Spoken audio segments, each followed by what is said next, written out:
Salut la compagnie, on se retrouve aujourd'hui pour parler du chapitre 404 de Hunter x Hunter, avec un petit peu de retard, je suis désolé mais j'étais pas chez moi cette semaine, donc c'était un peu plus compliqué de travailler ce week-end, mais on va en parler quand même de tout ça parce que il s'est passé des choses très intéressantes, et encore une fois, mon mal de crâne revient dès que je lis un chapitre de Hunter x Hunter, mais pas pour de mauvaises raisons, même si là j'avoue que il y avait beaucoup de textes, peut-être plus que d'habitude, je ne sais pas. En tout cas, on est focus sur le troisième prince, en grande partie dans ce chapitre-là, le prince avec le délire des pièces, où on va en apprendre un petit peu plus sur le fonctionnement, parce que il va convoquer Kurapika pour essayer de voir avec lui, de théoriser sur ce qu'est son pouvoir, parce que jusqu'à présent, il donne des pièces, et ça change strictement rien à ce qui se passe, donc il comprend pas trop l'objectif de tout ça, et d'après Kurapika, c'est quelque chose qui aurait lieu sur le long terme. Et ça, j'avoue que ça me perturbe un petit peu, parce que si le but de la bête de naine du troisième prince, c'est de lui apporter quelque chose une fois qu'il est au pouvoir, ça veut dire qu'elle sert à rien pendant la guerre de succession? Et du coup, c'est quand même problématique, parce que la bête de naine, elle est censée t'aider à accéder au pouvoir. Enfin, moi, c'est comme ça que je le comprends. Elle a sauvé la vie du quatrième prince, il y a eu plein de choses comme ça. Donc imaginez qu'en fait, il n'a pas de pouvoir, entre guillemets, jusqu'à ce qu'il accède au trône, c'est quand même super risqué, C'est bien de voir sur le long terme et tout, mais il faut réussir quand même à s'en sortir vivant sur le court terme quand même. Et il va y avoir... Alors, ce que j'ai bien aimé, c'est que je pense... On n'est pas dans la tête du troisième prince, mais je pense que le troisième prince, soit il sait comment fonctionne son pouvoir, soit il a des doutes. Parce que dès qu'il a une pièce, ils vont comparer les pièces du garde et du roi, enfin du prince, et en comparant les pièces, ils vont s'apercevoir que elles sont différentes. Pas forcément le chiffre, parce que visiblement le chiffre change au bout de 10 jours, mais c'est surtout que la pièce n'a pas la même, icône dessus. Alors on se doute que ça a un rapport avec le pouvoir et qu'il y a des choses qui changent, d'après Kurapika. Même s'il le dit pas clairement ici, c'est parce que les pièces qu'il donne à d'autres personnes aurait une sorte de pouvoir de semi-manipulation qui permettrait en fait de faire en sorte que il accède, il fait ce qu'il veut avec les gens à qui il donne les pièces. Ce qui est intéressant en soi parce que, sauf si ça marche vraiment tard, mais si les pièces donnent de la puissance, donnent peut-être un pouvoir de naine spécifique, et que ce pouvoir de naine, le prince peut décider de l'activer, peut-être inconsciemment, il y a des chances que ce soit le ça avec les bêtes de naine, inconsciemment faire en sorte que si t'as une pièce et qu'elle a monté un petit peu en argent, il y a un pouvoir qui va s'activer quand tu vas voir un autre prince et que tu vas le buter.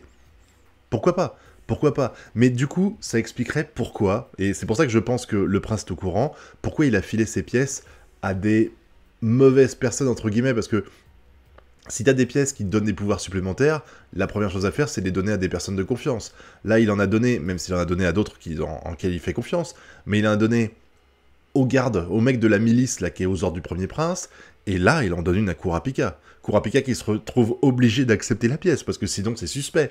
Donc je pense vraiment qu'il est au courant de certaines choses concernant son pouvoir. Par contre, ce qu'on apprend aussi, c'est que quand il donne la pièce, le chiffre se réinitialise, on retourne à 1, et une fois que la pièce a été rendue au prince, qui pourtant, lui, il avait affiché 10 sur sa pièce.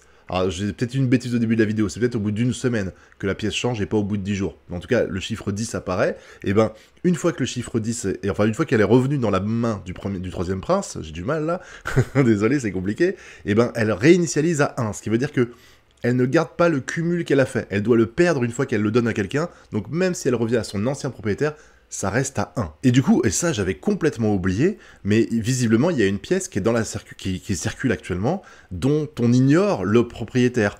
C'est ce que Kurapika essaie de défendre, enfin essaie de comprendre. Je sais pas si vous avez compris la même chose que moi, mais ici Kurapika il veut enquêter sur la personne, parce que visiblement on est au 11e jour, donc il y a 2 pièces qui ont le chiffre 10, la celle du prince et l'autre qui l'a donnée, et il essaie de savoir qui a cette pièce, de ce que j'ai compris. Ça va être sans doute, on va le découvrir au moment donné où il va utiliser le pouvoir, à mon avis, de semi-manipulation, parce que, à mon avis, Kurapika a bon là-dessus, et il y a vraiment un pouvoir de semi-manipulation, et que là, il va se dire, c'est trop tard, mais j'enquêtais, et j'avais des doutes sur les 2-3 là, et ça arrive sur lui.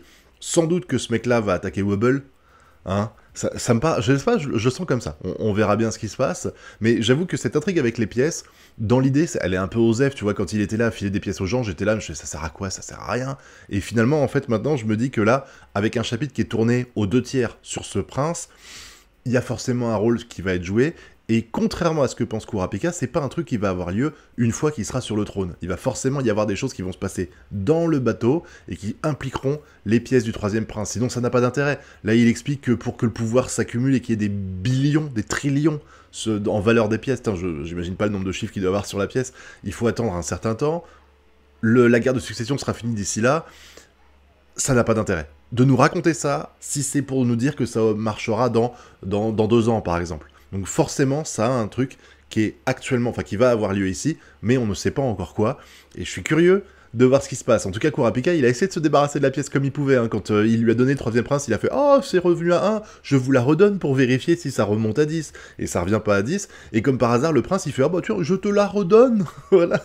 Du coup, pour moi, c'est évident. Rien que ça, c'est évident qu'il fait ça parce qu'il sait qu'il y a un pouvoir de semi-manipulation dessus. C'est sûr et certain, franchement. Après, je me dis que si Kurapika veut être tranquille, il y a un moyen simple. Hein. C'est que même si le troisième prince lui a filé une pièce, bah, il suffit que quand il rentre dans sa cabine, là, il file la pièce à un des gardes, qui le lui refile derrière, et comme ça, c'est réglé. La pièce, elle augmentera pas, puisqu'elle se réinitialise à chaque fois, et du coup, Kurapika n'aura pas de problème à avoir peur que la semi-manipulation, du troisième prince prenne le dessus sur lui, et qu'il fasse une action qu'il voudrait pas. Même si ça poserait quand même problème, parce que si jamais, au bout d'une semaine, bah, quand il va voir le troisième prince, on se rend compte que sa pièce n'a pas augmenté, il va falloir justifier tout ça, parce qu'il va pas dire « Ah bah oui, mais je l'ai filé à quelqu'un d'autre pour qu'elle reste à 1 et qu'on n'avance pas dans notre spéculation », ça marchera pas. Mais au moins, ça lui permettrait de gagner du temps. Il pourrait dire « Ah bah il y a un bug » ou je sais pas. De toute façon, le troisième prince, même s'il pense, même si pour moi il est quasi sûr, enfin il est quasi au courant qu'il y a un pouvoir de semi-manipulation et que c'est pour ça qu'il l'a pas filé à n'importe qui les premières pièces,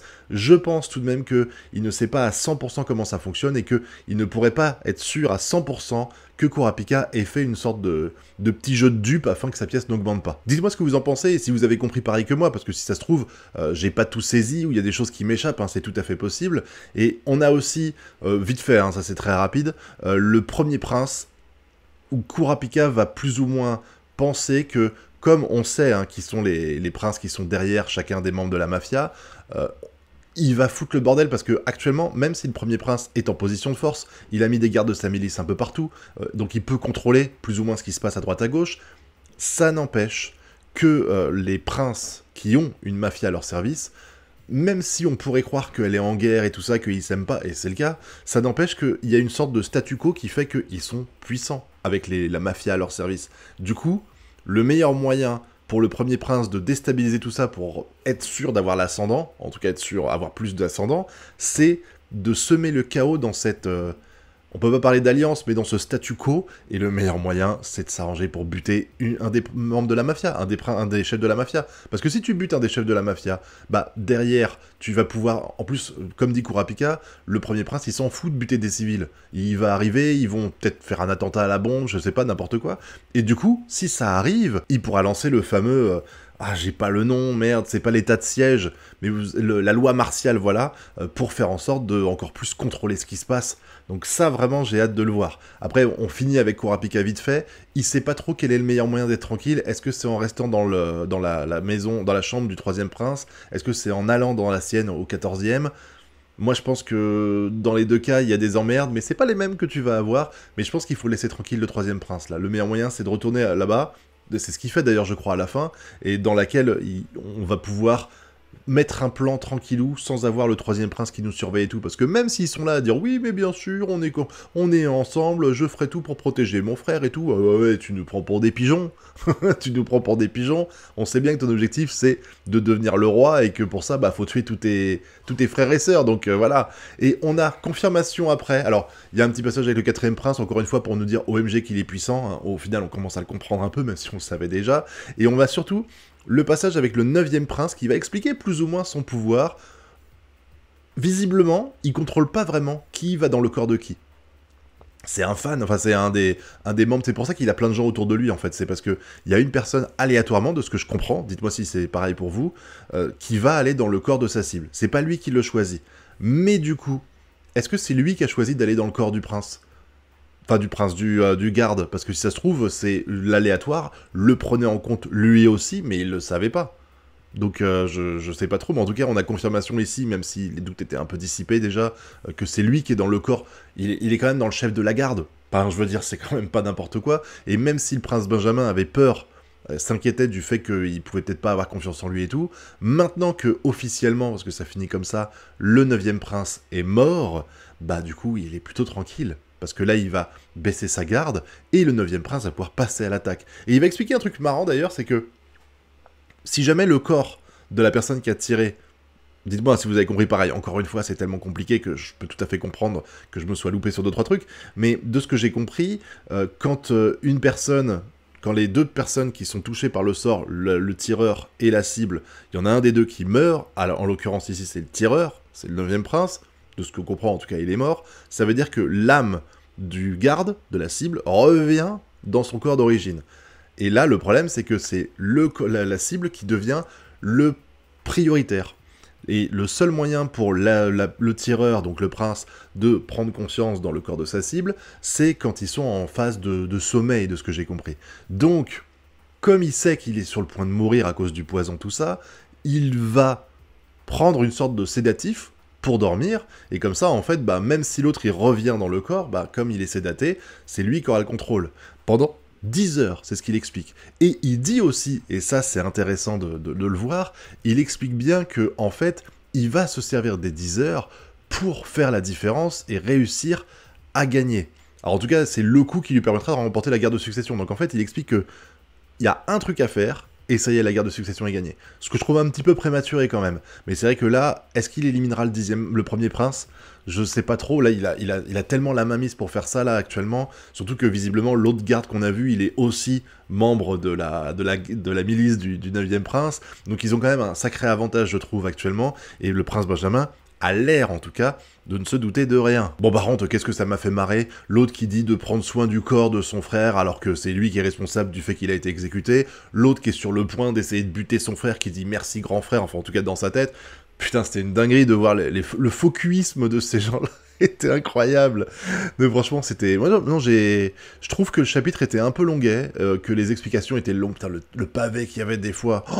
Oh là là là là, c'était... Je vous dis la migraine que j'avais, quoi. Mais c'est important, parce que ça permet de comprendre, et aussi d'embrouiller. Je pense que Togashi, s'il nous met autant de pavés pour nous parler de choses, c'est également pour nous induire en erreur, c'est également pour nous embrouiller l'esprit avec plein d'explications dont peut-être 10% sont véritablement utiles, et 90% sont à jeter, mais du coup on est là à théoriser sur le 100%, nous. On est là, il y a ça, il y a ça, il y a ça, il y a ça, et finalement on sait pas trop. Et en plus, même eux savent pas trop. Là, les explications de Kurapika sur le pouvoir du 3e prince, il est pas sûr de lui. Et les explications du 9e prince sur son pouvoir, il ne fait que spéculer, parce qu'il ne sait pas vraiment comment ça marche. Enfin, il sait comment ça marche en partie, mais il n'a pas toutes les informations. Il y a pas un manuel qui lui explique comment marche son pouvoir. Donc à chaque fois qu'il fait un truc, il se dit, ah, il s'est passé ça, donc ça veut dire que ça doit marcher comme ça. Mais il a aucune certitude, et nous, on est là avec ces incertitudes, justement, et on se dit, merde, qu'est-ce qui est vrai? Qu'est-ce qui est faux? Où est-ce qu'il a eu raison? Où est-ce qu'il a trop spéculé? Voilà. Ça j'aime bien, ça nous fait réfléchir. Et puis on finit avec la brigade fantôme qui visiblement, c'est peut-être elle qui va foutre la merde et créer l'état de la loi martiale et foutre la merde pour le prince, parce que involontairement, parce que là visiblement là les mecs qu'on a vus, enfin les membres de la brigade fantôme qu'on a vus, ils veulent foutre le bordel. Ils expliquent, on va voir les 2 autres membres du clan, on va apprendre des infos sur les Hei, et comme ça va peut-être nous permettre de foutre le bordel en fonction des réponses qu'on a. Ça va être le chaos bientôt. Je pense que là, on a tout qui est en train de se préparer. On a les membres du 11e prince, c'est ça? 10e et 11e prince, qui vont essayer de faire buter le 7e. Je rappelle que le 7e, c'est un des chefs un des responsables des chefs de la mafia. Il est lié à ça. Ça pourrait foutre le bordel. On a là le 9e prince qui explique qu'il va passer à l'action très bientôt, donc ça va être un gros bordel. Demain, on a le 2e cours de naine, qui est expliqué par Kurapika, avec la présence des gardes du 2e prince. Pourquoi ils viennent là et qu'ils n'étaient pas là avant? C'est la question que se posait Kurapika, à juste titre, même si je trouve que le garde qui explique que la première fois il observait pour voir ce qui s'y passait et si c'était vrai tout ce qu'il disait, est très vraisemblable. Et évidemment, il y a le délire avec la mafia qui pourrait bientôt on va voir des emmerdes et il y a un gros chaos qui arrive bientôt et j'ai vraiment hâte de voir ça, honnêtement. Maintenant, dites-moi ce que vous avez pensé, vous, de ce chapitre-là, les choses que j'ai dites et qui sont peut-être des conneries, hein, n'hésitez pas à me le dire dans la zone commentaire, je suis pas plus intelligent que vous, donc il y a des choses où je peux me tromper, mal spéculer, avoir quelques petits oublis vis-à-vis de ce qui s'était passé avant, je rappelle qu'il y a des pauses d'1 an et demi, 2 ans des fois entre les chapitres, donc même si je les relis un peu, ça n'empêche qu'il y a des infos qui peuvent m'échapper un petit peu, donc n'hésitez pas à le dire, et spéculez aussi sur ce qui va arriver à l'avenir, hein, moi ça m'intéresse beaucoup. N'oubliez pas non plus le pouce bleu, l'abonnement et le partage sur les réseaux sociaux. Quant à nous, on se retrouve bientôt pour de prochaines vidéos. Tchuss!